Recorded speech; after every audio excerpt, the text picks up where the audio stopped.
Baiklah, saya akan mereview buku yang berjudul Ketika Alkitab Dipertanyakan, yang menjadi penulisnya yaitu Norman Geisler dan Ron Brooks, dan menjadi penerbitnya yaitu Buku dan Majalah Andi.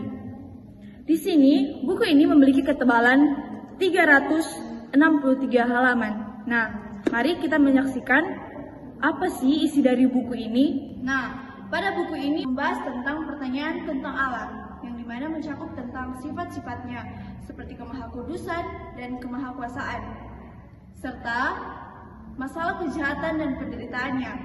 Di sini juga penulis menyajikan argumen untuk keberadaan Allah dan menjelaskan bagaimana sifatnya yang berhubungan dengan pengalaman manusia. Yang ketiga, pada buku ini membahas tentang adanya Allah, yang dimana ada banyak sekali Allah lain yang ingin bersaing untuk mendapatkan hati dan pikiran manusia. Bagaimana kita berpikir, seperti apakah Allah itu? Apa hubungannya dengan dunia? Akan banyak menentukan cara kita memandang hal-hal lain yang ada dalam kehidupan kita sehari-hari.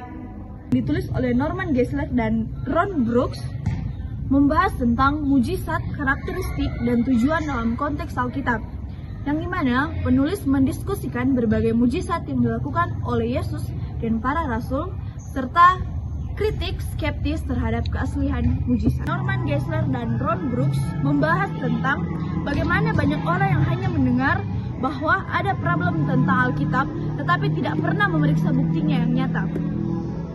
Memang ada problem yang nyata dalam Alkitab, tapi juga ada jawaban yang nyata bagi perikop yang sulit itu.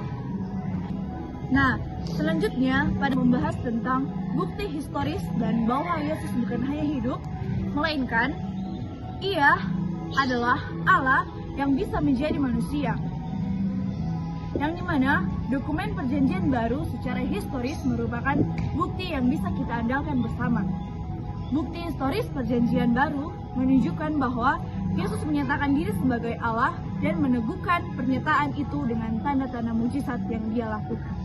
Penulis membahas tentang hubungan antara iman Kristen dan ilmu pengetahuan, yang dimana menekankan bahwa keduanya tidak selalu bertentangan. Penulis juga mendiskusikan teori evolusi termasuk argumen pro dan kontra.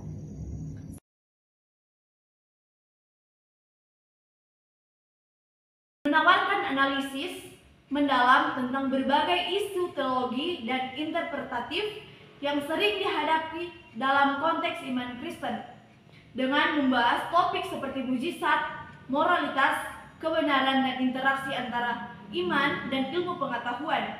Buku ini juga bertujuan untuk memberikan pengalaman yang lebih baik lagi dan membela keyakinan Kristen terhadap skeptisme modern.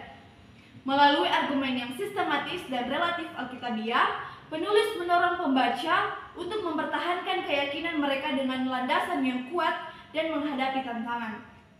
Karya ini menjadi sumber yang berharga bagi siapapun yang ingin memperdalam pemahaman tentang iman Kristen dalam konteks pertanyaan kontemporer. Nah, sekian review buku dari saya. Semoga dapat bermanfaat dan menambah minat untuk teman-teman membaca.